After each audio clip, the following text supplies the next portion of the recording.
¿Qué pasa cuando el cuerpo empieza a perder peso? Sin que lo estemos buscando. Y no hablamos de que una dieta por fin funcionó, sino de algo que pasa solo, casi sin que nos demos cuenta. Es una de esas señales que el cuerpo manda y que de verdad nunca hay que ignorar. Puede no ser nada, pero a veces es la primera ficha del dominó que cae. Exacto. Hoy nos vamos a meter de lleno en eso que se llama pérdida de peso involuntaria, o IWL, como se le conoce por sus siglas en inglés. Para ponerlo en términos claros, la definición clínica es bastante precisa. Sí, se considera, digamos, clínicamente significativa cuando se pierden más de 4,5 kilos o más del 5% del peso en un periodo de 6 a 12 meses. Y todo esto sin intentarlo. Y fíjate que no es algo raro. Los materiales que revisamos hoy, basados en el capítulo de Principios de Medicina Interna de Harrison, dicen que afecta hasta un 8% de los adultos en consultas ambulatorias. Un momento. 8%. Eso es casi una de cada 10 personas que van al médico por cualquier otra cosa. Y esa cifra se dispara. Es que se va a un increíble 27% en personas frágiles mayores de 65. O sea, más de una de cada 4. Precisamente. Y ahí está lo importante. Sobre todo en personas mayores, esto no es cualquier cosa. Se asocia con consecuencias muy serias, ¿eh? Mayor riesgo de fracturas de cadera, un sistema inmune que se debilita. Y lo más grave, un aumento muy significativo en la mortalidad. Totalmente. Es una bandera roja en toda regla. Pero aquí es donde la cosa se pone extraña.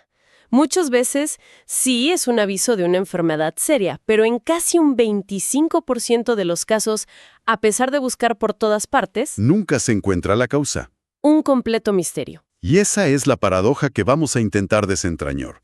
La misión de hoy es entender por qué pasa esto.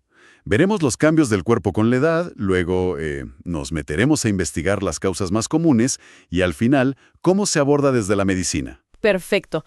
Empecemos por lo más básico, la biología del envejecimiento. Leí algo en el material que me rompió un poco los esquemas. Uno cree que con la edad, pues, solo se pierde peso y ya, pero no es tan simple, ¿verdad? Para nada, para nada. De hecho, el peso total de una persona sana llega a su punto máximo como a los 60 años y se mantiene bastante estable hasta los 90. Hasta los 90. O sea, que esa imagen que tenemos del abuelito que se va haciendo más pequeño con los años no es tan precisa hasta una edad muy, muy avanzada. Pero entonces, ¿qué pasa por dentro? Porque algo tiene que estar cambiando. Exacto. Es una especie de ilusión biológica. Mientras la báscula te dice que todo está estable por décadas, por debajo está pasando de todo. A partir de los 30 años empezamos a perder masa magra. Músculo. Músculo, exactamente. ¿Y por qué tan pronto, desde los 30? Pues tiene que ver principalmente con hormonas. La producción de, digamos, la hormona del crecimiento y los esteroides sexuales, como el estrógeno y la testosterona, empieza a bajar. Ah, claro. El cuerpo como que recibe menos señales para construir músculo. Exacto. Se reduce esa señal de construir y mantener. Y aquí es donde la cosa se pone fascinante. Porque si perdemos músculo, pero el peso total se mantiene, esa masa tiene que ser reemplazada por algo. Y ese algo es... Grasa, correcto. Durante décadas el cuerpo hace un intercambio lento. Quita un poco de músculo, pone un poco de tejido graso. Es una capacidad de compensación increíble para mantener un equilibrio. Pero claro, ese equilibrio es frágil. ¿Y qué es lo que rompe ese equilibrio? Muchas veces, un fenómeno que se llama la anorexia del envejecimiento. Y aquí es súper importante aclarar. Esto no tiene nada, pero nada que ver con la anorexia nerviosa. No es un tema psiquiátrico. Entiendo. Es un término médico para algo que pasa de forma natural con la edad. Justo. Es una serie de cambios que, digamos, conspiran para que comamos menos. Por ejemplo, el olfato y el gusto disminuyen. La comida ya no sabe tan intensa. Pierde la chispa. Pierde la chispa, sí. Tragar se vuelve menos eficiente, el estómago se vacía más lento, entonces uno se siente lleno mucho antes. Y a eso se suman las hormonas del apetito, que le dicen al cerebro, ya, para de comer, mucho antes de tiempo. Exactamente.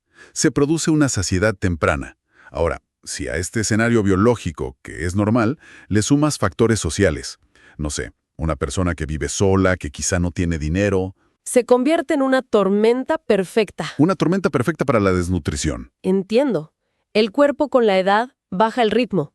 Pero lo que analizamos hoy es cuando esa bajada se convierte en una caída en picada. Ahí ya no es normal, ¿cierto? Ahí ya entramos en territorio patológico. Cuando la pérdida de peso se acelera, ahí hay que empezar a buscar una causa. Vale, entonces, si un médico se enfrenta a esto, es como ser un detective. ¿Por dónde se empieza a buscar? ¿Quién es el principal sospechoso? El protocolo suele empezar por 4 grandes grupos de sospechosos. Son los que explican la mayoría de los casos. Primero, neoplasias malignas, o sea, cáncer. Ajá. Segundo, enfermedades inflamatorias o infecciosas crónicas.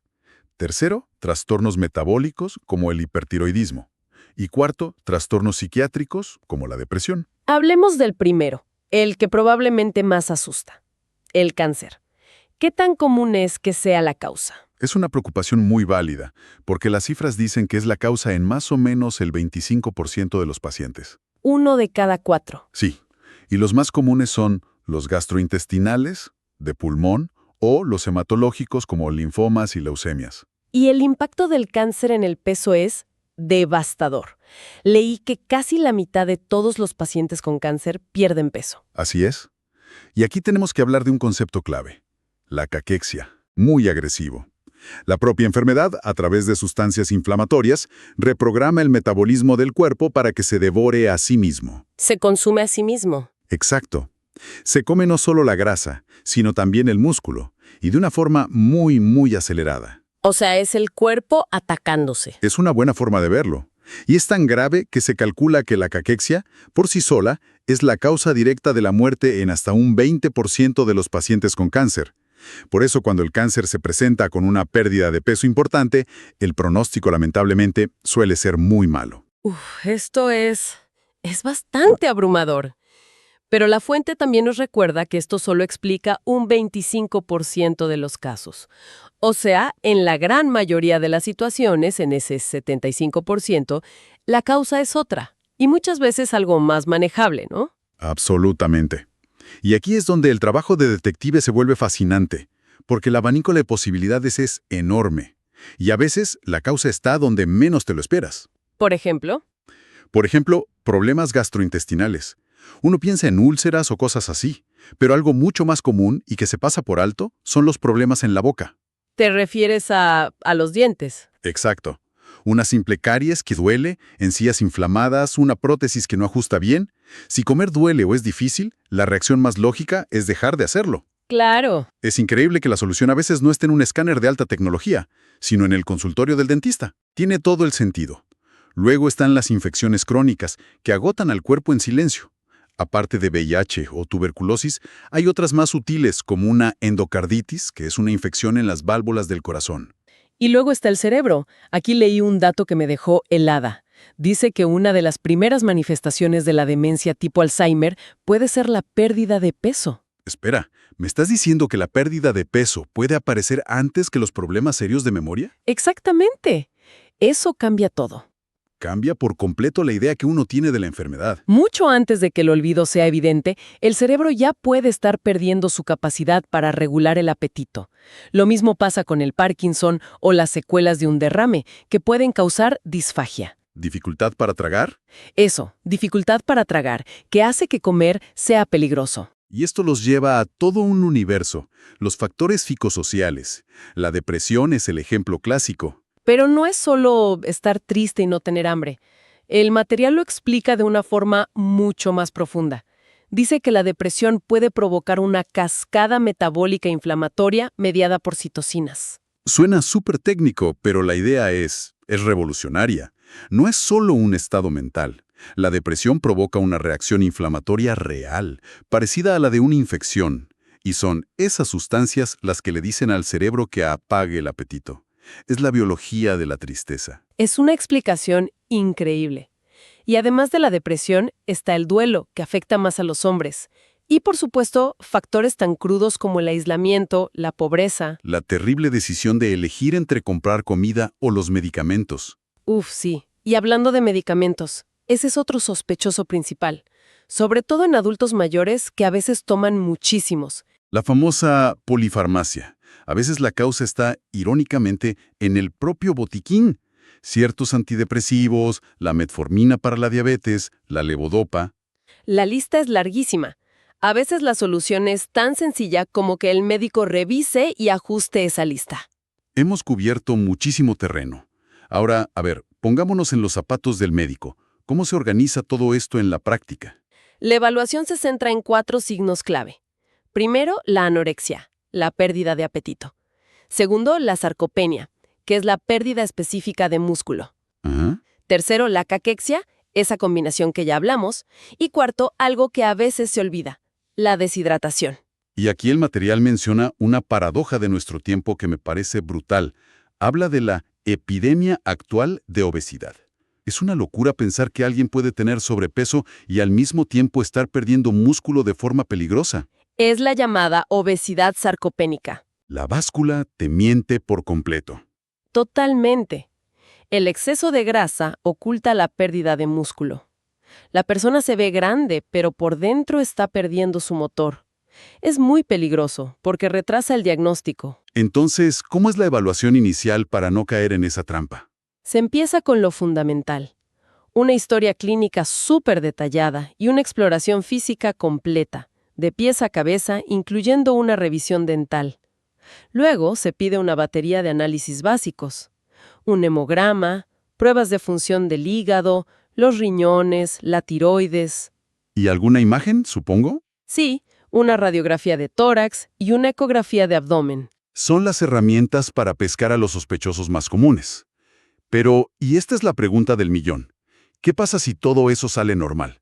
Si los análisis y las imágenes están limpios, ¿nos quedamos en ese 25% de misterio? Ese es el escenario más desconcertante, pero aquí la fuente da un mensaje sorprendentemente tranquilizador. ¿Así? Sí, en los pacientes donde toda esa evaluación inicial sale negativa, la probabilidad de que haya una enfermedad grave oculta, como un cáncer, es muy, muy baja. O sea que si las primeras pruebas no encuentran al culpable, podemos respirar un poco más tranquilos. Mucho más. En esos casos, la recomendación no es lanzar una cascada de pruebas carísimas, sino una vigilancia activa. Se monitorea al paciente, pero sin sobreactuar. El pronóstico, por lo general, es favorable. Muchas veces el peso se estabiliza solo. Entendido. ¿Y cuando sí se encuentra una causa? ¿Cuál es el plan? Pues, la lógica pura, tratar la causa raíz. Si corriges el hipertiroidismo, tratas la depresión, curas la infección, el peso tiende a recuperarse. ¿Y mientras tanto? ¿O en los casos sin causa clara?